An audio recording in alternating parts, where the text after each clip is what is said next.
Okay, अभी इधर network का कुछ है प्रॉब्लम। अभी क्या आप कर सकते हैं, कॉलेज में प्रॉब्लम रहती है। ठीक है, फिर से। अच्छा, मैंने कहाँ तक बता दिया था, मतलब मुझे पता ही नहीं चला। मेरे ख्याल से स्टेप 2 मैंने स्टार्ट कर दिया था।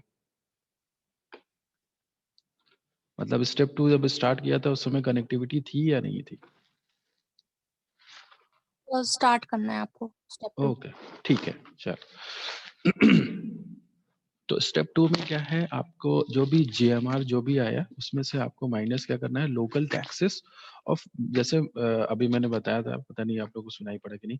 लोकल टैक्सेस में मैंने बताया था कि जो भी जो देखो यहाँ पर लोकल टैक्सेस हो सकता है कि टेनेंट ने पे किया हो सकता है जो असेसी है उसने पे किया हो हो सकता है दोनों ने पे किया हो। ठीक है, सारी चीजें पॉसिबल है। तो 100% ऑफ लोकल टैक्सेस, मतलब सपोज हो सकता है कि कुछ पार्ट टेनेंट ने किया, कुछ आपने किया, तो दोनों का मिलाकर जो भी लोकल टैक्सेस है 100% जो लोकल टैक्सेस है वो इधर आपको माइनस करना है। ठीक है। पहले हमने क्या किया था, लोकल टैक्सेस को ऐड किया था जो भी टेनेंट ने पे किया है। अभी क्या स्टेप 2 में जो पूरा 100% ऑफ लोकल टैक्सेस है, जो टेनेंट ने किया, जो आपने किया, या केवल टेनेंट ने किया या केवल आपने किया, वो सारा कुछ अमाउंट आपको इधर ऐड कर देना, माइनस कर देना है जो भी जीएमआर से। ठीक है। और 15% ऑफ जीएमआर वो आपको माइनस करना है। ये दो अमाउंट माइनस करने के बाद आपका नेट मेंटेनेबल रेंट, जो भी अमाउंट निकल के आएगा उसको बोलते हैं नेट रेंट या नेट मेंटेनेबल रेंट। ठीक है। अभी इसका कैपिटलाइजेशन करना है, वो कैसे करना है, स्टेप 3। यहाँ पर देखो 3 कंडीशंस हैं। If house is built on own land, ठीक है, अगर अपना जो भी असेसी है उसका अपना लैंड है जिस पर वो हाउस का कंस्ट्रक्शन हुआ है, ठीक है, तो उस केस में नेट मेंटेनेबल रेंट इनटू 12.5। ठीक है। जो कैपिटलाइजेशन कैसे करेंगे, जो भी अमाउंट निकल के आया एनएमआर, उससे हमको मल्टीप्लाई करना है उसको किससे, 12.5 से। ये फिक्स्ड है। ठीक है। उसके बाद नेक्स्ट, अगर सपोज वो हाउस जो लैंड है वो लीज पर लिया गया है, if house is constructed on a lease hold land and the remaining period of lease is 50 year और मोर। ठीक है। हमेशा जब भी लीज आप कोई लैंड लेते हो तो वो कुछ ड्यूरेशन होती है, उस ड्यूरेशन के लिए आपने आपने वो लीज पर मिला होता है वो हाउस प्रॉपर्टी, वो या वो फिर वो लैंड। ठीक है। तो अगर सपोज वो लैंड जो आपने लिया हुआ है वहां पर अभी 50 साल, 50 ईयर्स या उससे ज्यादा टाइम पीरियड अभी बचा हुआ है। ठीक है। ये नहीं मैटर करता कि भाई कितने टाइम पीरियड के लिए आपने लिया है, मैटर ये करता है कि आपका अभी ड्यूरेशन कितना बचा हुआ है, रिमेनिंग पीरियड कितना है। ठीक है। अभी सपोज 90 ईयर्स के लिए लिया था लेकिन आज से 50 साल पहले 90 ईयर्स लीज लिया हुआ था, 90 ईयर्स के लिए लीज पे लिया हुआ था, लेकिन आज से 50 ईयर्स 50 साल पहले तो अभी 40 ईयर्स ही तो बचे हुए। तो वो चीज यहाँ पर देखनी है, रिमेनिंग पीरियड ऑफ लीज। ठीक है। अगर remaining period of lease 50 years या इससे ज्यादा है तो आपको जो कैपिटलाइजेशन करना है वो 10, यानी कि NMR net maintainable rent into 10। ठीक है। लास्ट में, if the house is constructed on the lease hold land and the remaining period is less than 50 year, अगर जो भी रिमेनिंग पीरियड है लीज का वो 50 ईयर्स से कम है, तो उस केस में आप जो भी कैपिटलाइजेशन करोगे वो 8, यानी कि NMR net maintainable rent into 8।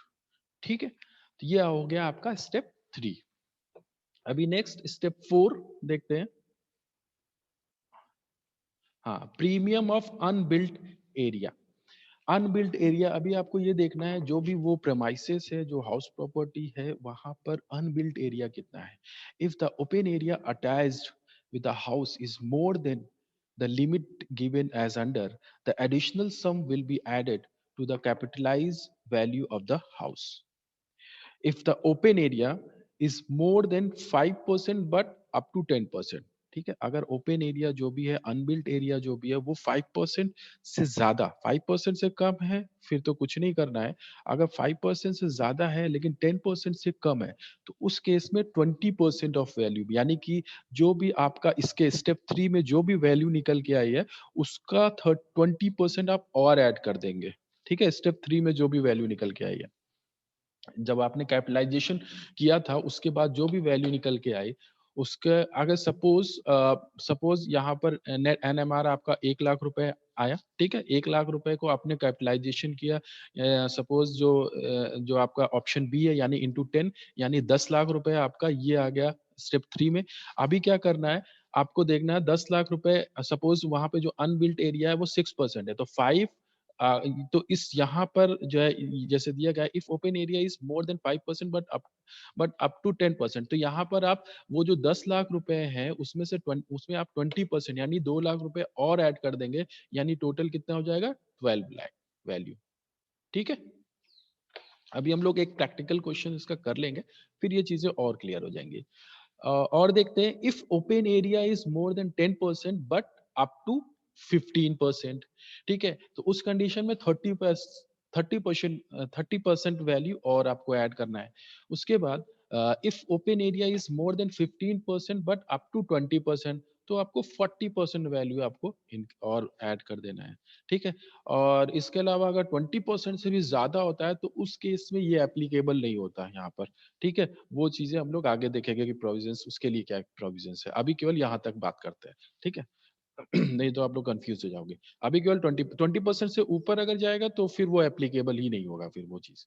ठीक है, जैसे यहाँ एग्जाम्पल दिया गया है, in the above example if open area is 12%, suppose open area आपको 12% है, देन 30% वैल्यू, ये 30% वैल्यू आपको 30% of the valuation will be added to the computed value. ठीक है, ये हो गया आपका स्टेप 4। अभी लास्ट स्टेप है आपका स्टेप 5। यहाँ पे क्या करना है, adjustment of unearned increase if a house constructed on a land which is given on lease। तो पहली कंडीशन यहाँ पर क्या है, लीज पर जो भी कंस्ट्रक्ट किया गया है जो भी हाउस है वो, ठीक है, बाय सेंट्रल, लेकिन अभी लीज पर किससे आपने लिया हुआ है, बाय सेंट्रल गवर्नमेंट या फिर स्टेट गवर्नमेंट और एनी लोकल अथॉरिटी।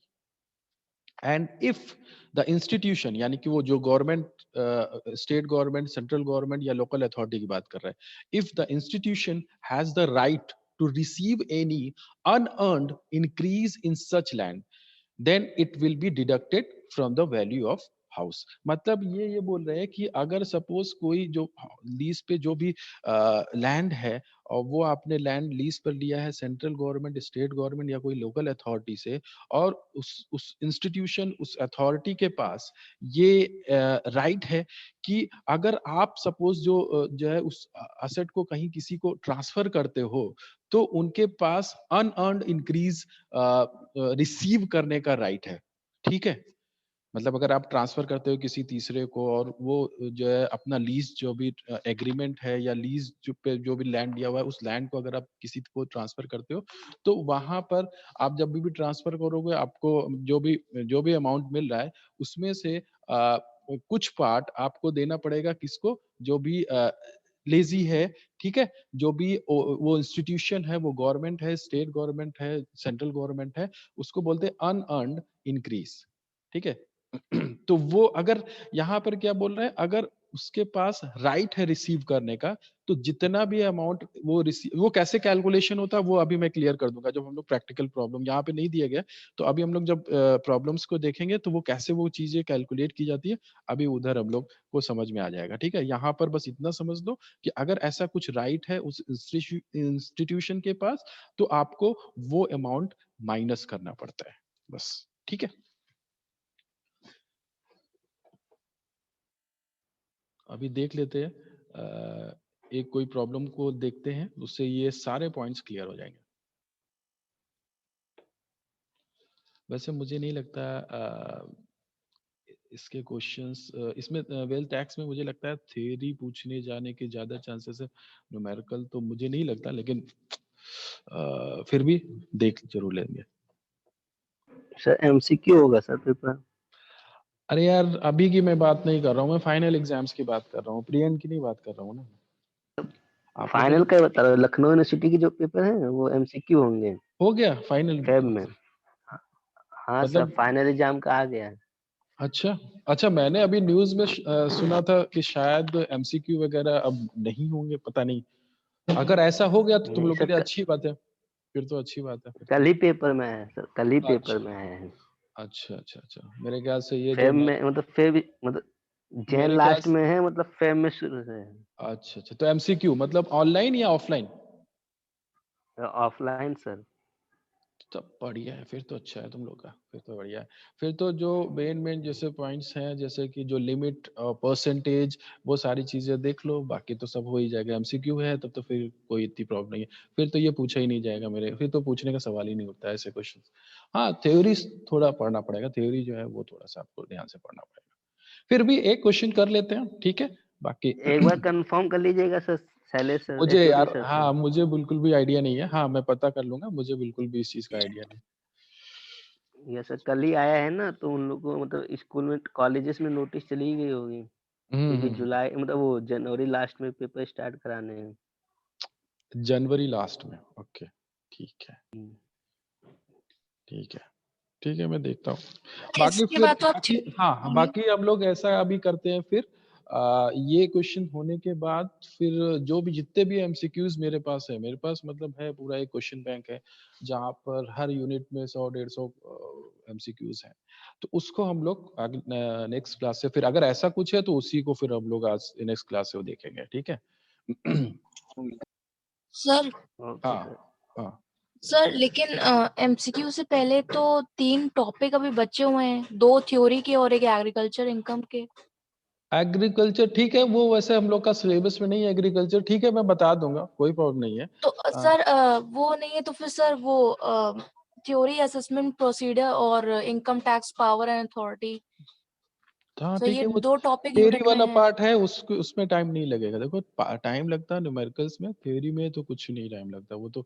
और फिर देखो ये क्या है, लॉ है, तो इसमें ज्यादा कुछ समझाने को रहता नहीं है। अगर आप न्यूमेरिकल में ही समझाना होता है, थ्योरी में तो बस केवल पढ़ना ही पढ़ना है, उसमें तो कुछ इतनी प्रॉब्लम नहीं है। तो वो तो हो जाएगा, उसमें कोई इश्यू नहीं है, मैं नोट्स भी दे दूंगा, उस हो जाएगा। मेन प्रॉब्लम रहती है उसका न्यूमेरिकल्स। मटेरियल दे दीजिए। हाँ बिल्कुल, मैं मटेरियल दे दूंगा, मैं सब कुछ अभी मैं अभी एक मटेरियल डाल दूंगा, उसमें सब कुछ होगा, मतलब शुरुआत से आखिर तक सारा कुछ उसमें है। बस मैं वेट कर रहा हूँ ये टॉपिक खत्म हो जाए, उसके बाद मैं अपलोड कर दूंगा। सर एक और चीज, सर आपने इनकम फ्रॉम अदर सोर्सेस में सिर्फ एक ही पीपीटी दी है, सिर्फ एक ही पीडीएफ दी है, आपने जो खुद की बनाई थी वो वाली नहीं दी है। नहीं अगर वो शेयर दे किया देंगे है, तो वो ज्यादा, ठीक है, नहीं बस एक ही दिया है आपने। मैं कर दूंगा, ठीक है। ऐसा करना, मुझे या तो एक बार रिमाइंड करा देना, क्योंकि मुझे भूल जाता हूँ, तो एक बार मुझे कोई भी रिमाइंड करा देना कि ये सारी चीजें करनी है, मैं कर दूंगा, ठीक और सर है। और आप लोग ट्यूट फोर मैंने किया, बोला था सबमिशन के लिए, वहां पे प्रॉब्लम है, बहुत लोगों ने दूसरे का, एक दूसरे का उधर भेज दिया है, ठीक है। जितने का मैं मुझे पता है ज्यादा लोग ने किया होगा, जितने को मैं पकड़ पाया उनको मैंने जीरो कर दिया है, ठीक है। तो ऐसा मत किया करो यार, पहले भी किया होगा, लेकिन ऐसा तो मत किया करो। अरे यार, लिखना ही तो, लिख भी नहीं पा रहे हो तुम लोग, उसको कॉपी ही कहीं से करते हो, वो पता है, खुद से तो लिख दिया करो कम से कम, वो दूसरे का उठाकर खुद का नाम लिख के उसको दे दिया, सबमिट कर दिया, ऐसा मत किया करो, ठीक है। अभी चलिए क्वेश्चन देखते हैं। Ram owns a house which is constructed on leasehold land acquired by DHA, Delhi Housing Authority, ठीक है। तो this house has been let out to Shyam for rupees 15,000 per month under the following terms and conditions. He will pay, अभी tenant जो है श्याम, उसको क्या पे करना है? He will pay 40% of municipal taxes and bear cost of repairs, ठीक है। तो कॉस्ट ऑफ रिपेयर भी पे कर रहा है, और 40% ऑफ म्यूनिसिपल टैक्सेस, तो ये भी आपको इंक्लूड करना है। देखो 15,000 पर मंथ ये आपका रेंट हो गया, रेंट रिसीव्ड, प्लस आपका 40% ऑफ म्यूनिसिपल टैक्सेस टेनेंट पे कर रहा है, वो आपको इंक्लूड करना है। And bear cost of repairs, तो बियर कॉस्ट ऑफ रिपेयर्स, अगर कॉस्ट ऑफ रिपेयर अगर टेनेंट जो है उसको बियर कर रहा है, तो उस केस में क्या करना है, 1/9 ऑफ जो भी रेंट रिसीव्ड है, ठीक है। अभी आप लोग ने देखा, ठीक है, वो इंक्लूड करना है। उसके बाद ही is also acquired, he is also sorry he is also required to give advance of rupees 2 lakh, तो एडवांस भी इन्होंने रेंट दिया हुआ है, तो वही कितना इंटरेस्ट, 15% इंटरेस्ट आपको इधर जो है वो इंक्लूड करना है। उसके बाद ही विल पे प्रीमियम, यानी कि जो पगड़ी वगैरह प्रीमियम जो होता है उसकी बात कर रहे हैं। He will pay premium for leasing the property for 5 years, the amount is rupees 1 lakh. तो 1 लाख का 5 years के लिए है, तो 1 लाख डिवाइडेड बाई 5 ये आप इंक्लूड कर दोगे। ठीक है, यहाँ तक किसी को कुछ प्रॉब्लम? सर रिपेयर्स 40% निकालने के बाद 1/9 लगाना है। हाँ बिल्कुल, अभी तो बताया था मैंने। शायद इसमें भी हो, ये इसमें एक सेकंड में दिखाता हूँ। नहीं, इधर तो नहीं है कुछ ऐसा।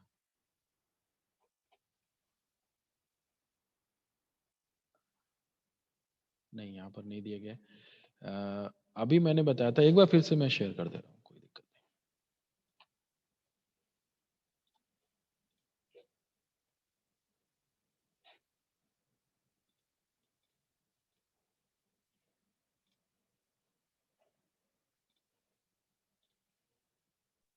हाँ, यहाँ पर देखिए, अभी मैंने बताया था क्या क्या ऐड करना है। रिसीव्ड रेंट, ठीक है, रिसीव्ड रेंट जो भी है on the basis of 12 month, ठीक है। रिसीव्ड, रिसीवेबल, दोनों चीजें है। तो हम लोग को 12 मंथ का ही लेना है, ठीक है, क्योंकि हम लोग वैल्यूएट कर रहे हैं। वो कितना रिसीव हुआ है उससे मतलब नहीं, रिसीवेबल मतलब रिसीव हो सकता था, वो भी है यहाँ पे, दोनों चीजें है। तो on the basis of 12 month, 12 month ही होगा। उसके बाद payment of local taxes by tenant, जितना भी पार्ट, मैंने क्या कहा था, जितना भी पार्ट टेनेंट पे कर रहा है, 40% पे कर रहा है ना, तो 40% ही आपको इंक्लूड करना है। और 1/9 of annual rent, annual rent मतलब जो भी एनुअल रेंट, रेंट जो भी है उसका 1/9 in case the tenant has borne expenses of repairs.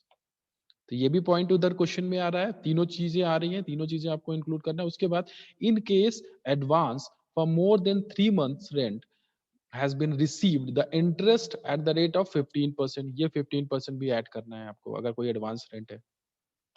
और on giving the house on lease, whatever premium or pagadi has been received is divided by duration of lease, thus whatever amount comes। ठीक है, तो वही चीज अभी हम लोग ने जैसे देखा, प्रीमियम अमाउंट मिल रहा है और ड्यूरेशन 5 years है, तो प्रीमियम अमाउंट डिवाइडेड बाय जो भी ड्यूरेशन है, यानी कि 5 years, वो जो भी अमाउंट निकल के आएगा उसको भी आपको ऐड करना है। ठीक है, तो ये सारी चीजें ऐड करनी है।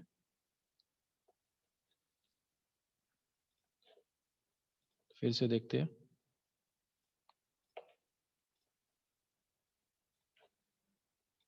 हाँ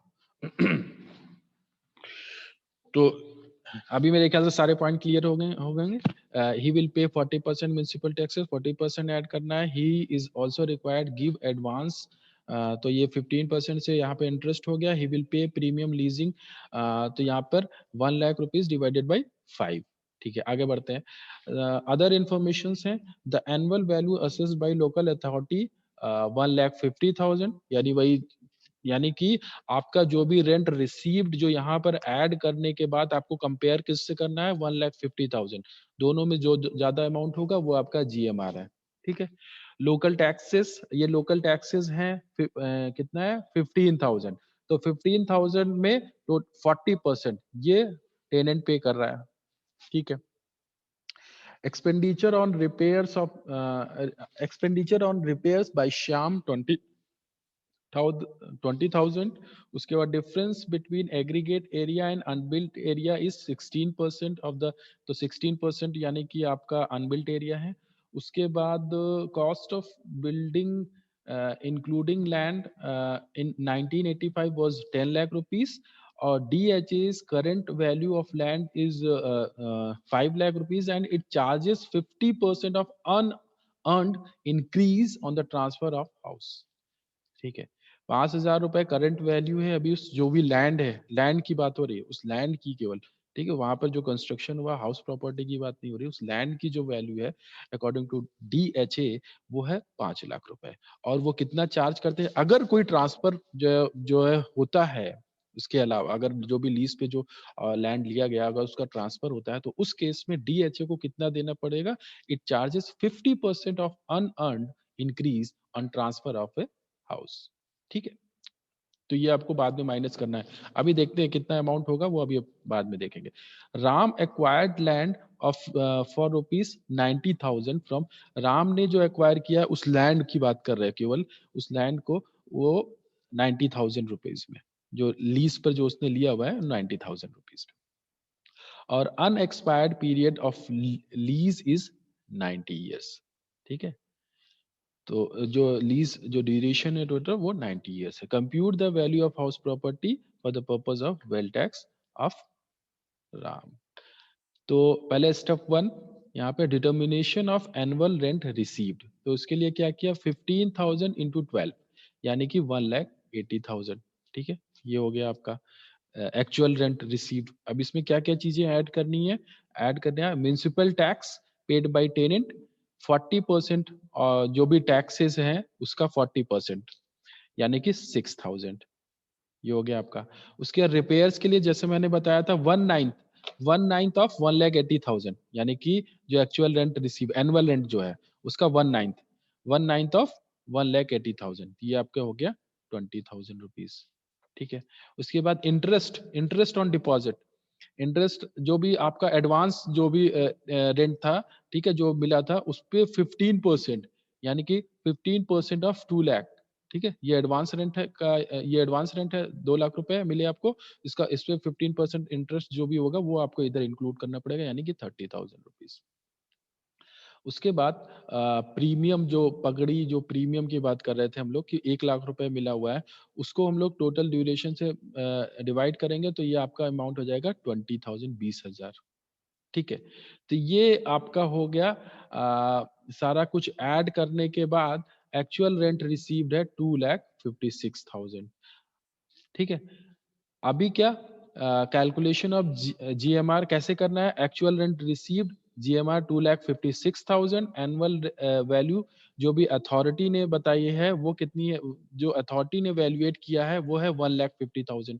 दोनों में जो भी ज्यादा होगा, कौन सा ज्यादा है, एक्चुअल रेंट रिसीव, यानी यही आपका जीएमआर हो जाएगा 2,56,000।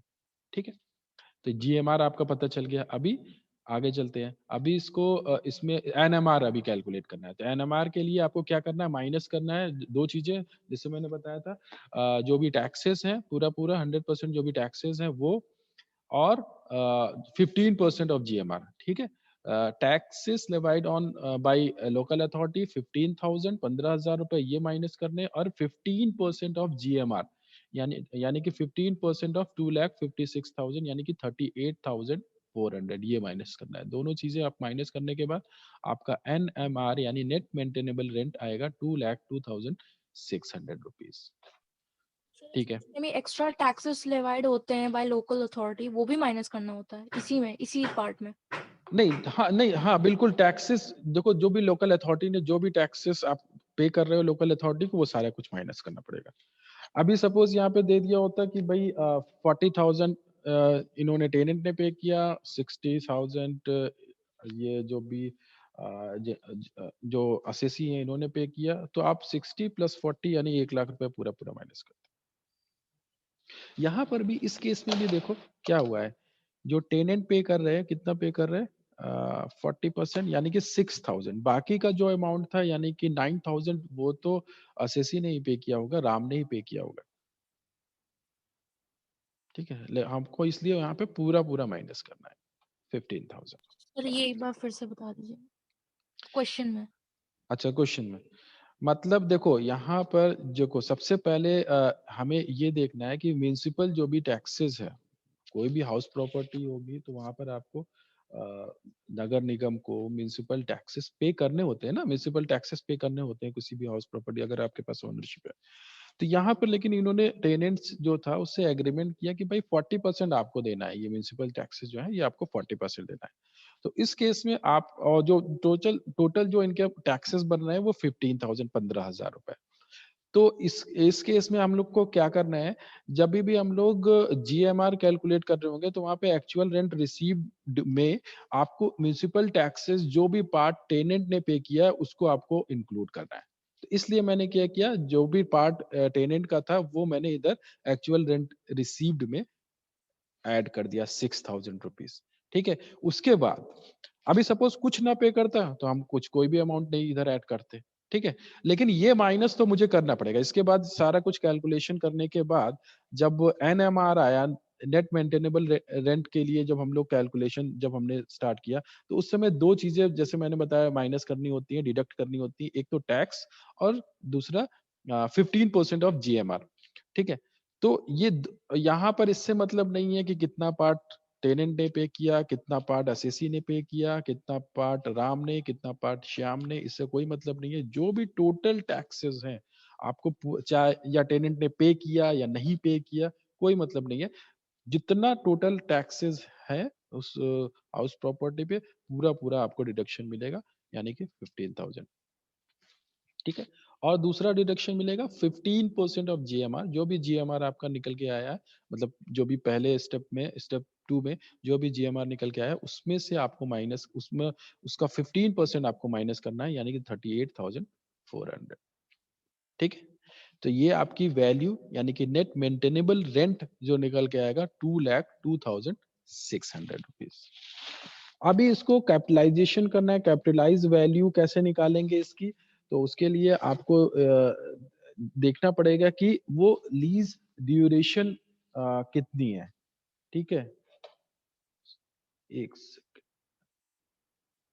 हाँ, तो इसके लिए रूल्स एक बार फिर से देख लेते हैं।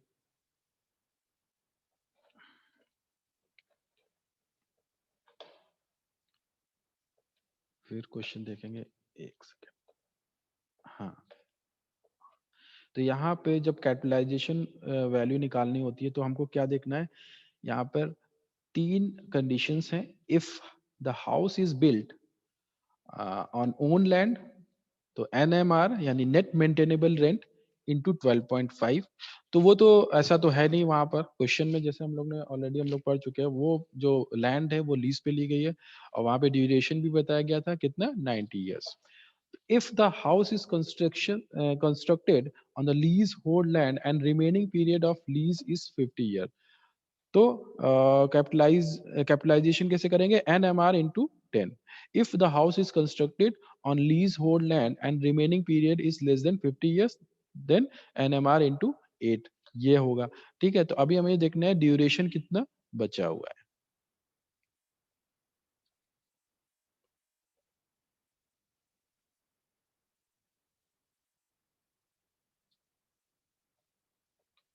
हम्म 90 ईयर्स है तो 50 ईयर्स से तो ज्यादा ही पीरियड है। यहाँ पे जैसे दिया गया unexpired period of lease is 90 years, तो 90 ईयर्स है तो बिल्कुल और ऐसा कब, अच्छा कुछ ऐसा डेट वगैरह नहीं दिया गया कि कब एक्वायर किया और कब के लिए निकल रहा है, ठीक है। चलिए, तो हम 90 ईयर्स अगर दिया गया तो हम ये मान के चलते, यहाँ पूरी इन्फॉर्मेशन नहीं है क्वेश्चन में, तो हम लोग ये मान के चलते 90 ईयर्स यानी 50 ईयर्स से ज्यादा है, तो इसका मतलब हमको कैप से कैपिटलाइज करना है NMR net maintainable rent into 10, यानी कि जो आपकी कैपिटलाइज वैल्यू जो निकल के आएगी वो आ जाएगी 20,26,000, ठीक है। 20,26,000। अब स्टेप 5, अभी मुझे क्या करना है, ये देखना है अनबिल्ट एरिया कितना है, ठीक है। अनबिल्ट एरिया कितना है, तो और उसके बारे में क्या रूल्स है, पहले रूल्स देख लेते हैं, फिर जो है अनबिल्ट एरिया देखते हैं।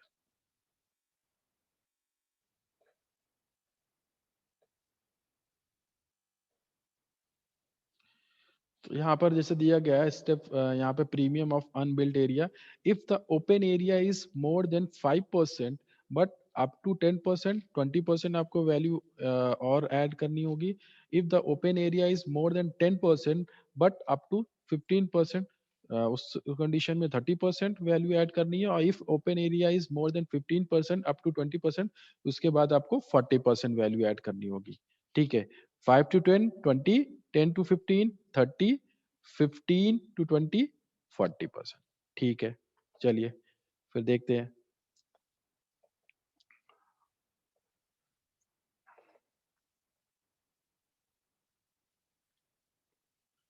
चलिए क्वेश्चन देखते हैं फिर कितना है अनबिल्ट एरिया।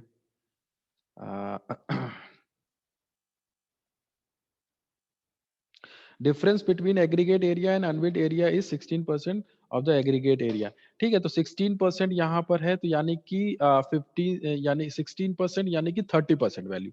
ठीक है, यानी कि 30% आपको वैल्यू कैपिटलाइज वैल्यू यानी कि आपको और इंक्रीज करनी पड़ेगी। कैपिटलाइज वैल्यू जो है उसमें से 30% आपको उसका और ऐड करना पड़ेगा, यानी 30% of capitalize value as a premium, यानी कि 6 लाख, यानी कि किसका 30%? 30% ऑफ 20,26,000, यानी कि ये आप वैल्यू आ जाएगी 6,07,800।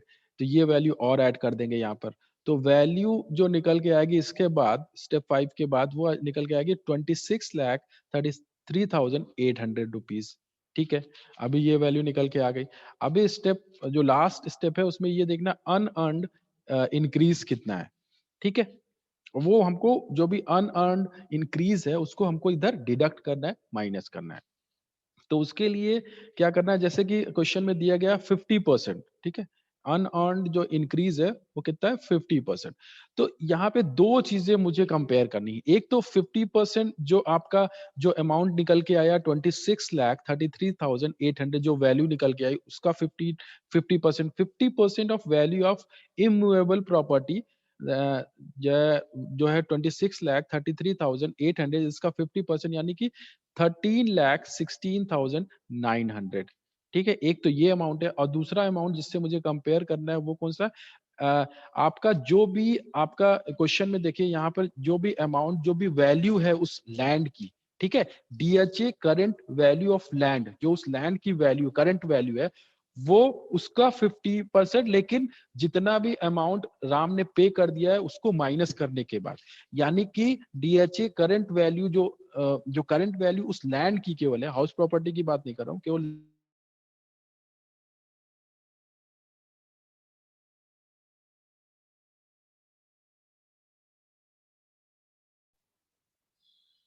ये यहाँ पे बहुत बड़ी प्रॉब्लम है। मतलब कितना टाइम हो गया कनेक्टिविटी गए हुए? ज्यादा टाइम हुआ? नहीं सर, 1 मिनट। ओके, अच्छा अच्छा। No sir. अभी मैंने फोन से कनेक्ट किया हुआ है फिर भी प्रॉब्लम हो रही है, अभी वाईफाई से कनेक्ट किया हो तो तब भी प्रॉब्लम हो रही थी। क्या कर सकते? लास्ट स्टेप समझ में आया जो मैंने अमाउंट जो भी कंपैरिजन करने के लिए बोला था? 50% जो भी वैल्यू निकल के आई है 26,33,800, या फिर 50% ऑफ जो भी करंट वैल्यू है उस लैंड की माइनस जो भी आपने जब जो भी राम ने एक्वायर करने के लिए उस प्रॉपर्टी को उस लैंड को जितना भी पे किया गया है। ठीक है, यानी कि 90,000, यानी 50% ऑफ 5 लाख माइनस 90,000। दोनों अमाउंट को कंपेयर करना है, जो भी अमाउंट कम होगा lower of the above two. ठीक है, जो भी अमाउंट कम होगा वही अमाउंट आपको इधर डिडक्ट करना है, यानी दोनों अमाउंट को कंपेयर करने के बाद 1,60,000 ये अमाउंट आपका कम है, ये आपको डिडक्शन मिल जाएगा, और जो आपकी वैल्यू आ जाएगी जो भी उस प्रॉपर्टी की वो आ जाएगी 24,73,800 रुपीज। ठीक है, तो ये एक ऐसा क्वेश्चन था जिसमें हर एक चीज आपको मिल रही है, मतलब जितना भी हर एक चीज हर एक एंट्रीज आपको मिल रही है। जितनी भी चीजें मैंने उधर बताई थी वैल्यूएशन के टाइम, मतलब यहाँ पे अनअर्न्ड इंक्रीज भी है, यहाँ पे म्यूनिसिपल टैक्सेस भी है, हाँ सब कुछ है इसमें हर। ये क्वेश्चन एक बार फिर से आप लोग, मैं अभी शेयर कर दूंगा, एक बार फिर से आप लोग देख लेना। ठीक है, फिर अगर कुछ प्रॉब्लम होती है तो इसको हम लोग वापस फिर से डिस्कस कर लेंगे। पहले क्या करना है आपको, जो भी मैंने सर स्टेप्स बताए थे वैल्यूएशन हाँ बताओ। सर उसमें 5 लाख क्या था उसमें? 5 लाख रुपए जो इन यहाँ पर देखो दिया गया क्वेश्चन में, डीएचए इज करंट वैल्यू, इस समय जो करंट वैल्यू है उस लैंड की, करंट वैल्यू लैंड की केवल मैं बात कर रहा हूँ, हाउस प्रॉपर्टी की बात नहीं कर रहा हूँ, केवल लैंड की जो वैल्यू है वो है 5 लाख रुपए अकॉर्डिंग टू डीएचए। ठीक है, और it charges 50% of the unearned increase on transfer of a house। अगर मैं उस हाउस उस लैंड को अगर मैं ट्रांसफर करता हूँ, जो असेसी है यानी राम जो है अगर उसको ट्रांसफर करता है तो उस केस में 50% जो है वो किसके पास जाएगा? उस डीएचए के पास चला जाएगा। ठीक है, ये उसके पास राइट है, डीएचए के पास। तो इसलिए ये अमाउंट आपको माइनस करना पड़ेगा। तो इसके लिए क्या करना है, जो भी करंट वैल्यू है वो, और जितना भी राम ने उस लैंड को एक्वायर करने के लिए दिया था वो, ठीक है, वो आपको माइनस कर देना है, यानी कि जब Ram acquired land for rupees 90,000 rupees, ठीक है, तो यहाँ पर क्या करना, 5 लाख रुपए जो करंट वैल्यू माइनस 90,000, ठीक है, यानी कि 4,10,000, इसका 50%, वही काम यहाँ पर किया हुआ है। देखिए लास्ट स्टेप है ये, 5 लाख माइनस 90,000, इसका 50%, ठीक है। तो स्टेप 7 क्या है? अच्छा, स्टेप 7 भी है, अच्छा, वैसे वो वैल्यू वही है, यहाँ पे आखिर का में वैल्यू वही निकल के आ रही है, value of house property of wealth tax 24,73,800। देख लेते हैं, the property is acquired after 31st, अच्छा वही 1974, वही जो मैंने पहले बताया था वैल्यूएशन के टाइम की, उस समय अगर आपने एक्वायर किया है आफ्टर 31st मार्च 1974, तो आपको क्या करना है, दो अमाउंट से कंपेयर करना है। देयरफॉर द वैल्यू ऑफ, जो भी वैल्यू निकल के आ रही है according to rule 3, the value of property will be higher value determined above, जो कौन कौन सी वैल्यू, जो आपका कॉस्ट ऑफ एक्विजिशन, जो एक्चुअल कॉस्ट ऑफ एक्विजिशन है 10 लाख रुपए, वो और जो वैल्यू निकल के आ रही है, ठीक है। याद करो, जब मैंने बताया था, जब हम लोग ने वैल्यूएशन ऑफ असेट जब स्टार्ट किया था, उस समय मैंने बताया था, अगर कोई हाउस प्रॉपर्टी जो है 1974 के बाद एक्वायर की गई है, तो उस कंडीशन में रूल 3 के अकॉर्डिंग जो वैल्यू निकल के आ रही है और जो भी कॉस्ट ऑफ एक्विजिशन है, दोनों अमाउंट को कंपेयर करना है। दो भी अमाउंट में जो भी ज्यादा अमाउंट होगा, वही आपके लिए टैक्सेबल अमाउंट होगा, ठीक है। तो वो काम इन्होंने यहाँ पर किया हुआ है। The property is acquired after 31st March 1974. Therefore, the value of property will be higher of the value determined above, 24,73,800, and actual cost of acquisition. Therefore, value of house property for the well of Ram is 24,73,800 rupees. ठीक है। अभी मुझे पता है ये question में बहुत ज्यादा प्रॉब्लम हो रही होगी, तो एक बार क्या करना है, एक बार देखो मैंने एक्सप्लेन कर दिया पूरा, एक बार फिर से मैं ये दोनों चीजें अभी अभी तुरंत शेयर करने वाला हूँ, ठीक है। अभी मैं फ्री भी हूँ इस समय थोड़ा, तो मैं इसको तुरंत मैं शेयर कर दूंगा, और आप लोग देख लेना, फिर नेक्स्ट क्लास में हम लोग वापस फिर से अगर कुछ प्रॉब्लम होती है तो डिस्कस कर लेंगे, ओके। सर हो पाए तो प्लीज अदर इनकम के भी दे दीजिएगा। ठीक है, मैं अभी कर देता हूँ, ओके, ठीक है। ठीक है, मैं मीटिंग यहाँ पर एंड कर रहा हूँ, ओके, थैंक यू।